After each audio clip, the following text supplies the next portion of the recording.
Seperti yang terlihat di Kelurahan Balak Lompoa, Kelurahan Barombong, Kecamatan Tamalate, Makassar.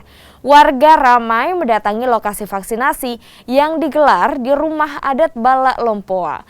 Warga yang datang pun terlihat membawa anggota keluarga yang belum divaksin.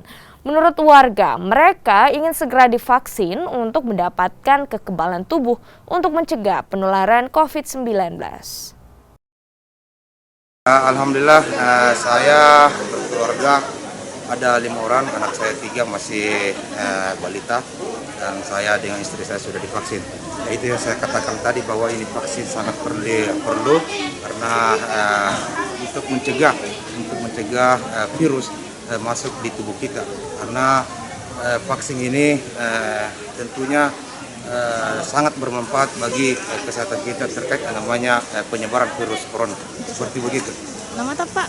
Alhamdulillah antusiasnya dia bersedia karena saya sebagai pemerintah wilayah mengedukasikan bahwa vaksinasi nasional itu kebaikan kita dan mengurangi dampak COVID-19 yang ada. Dan kedua, saya sebagai pemerintah wilayah yang memberi contoh bahwa saya melaksanakan vaksinasi sendiri dengan istri dan anak-anak.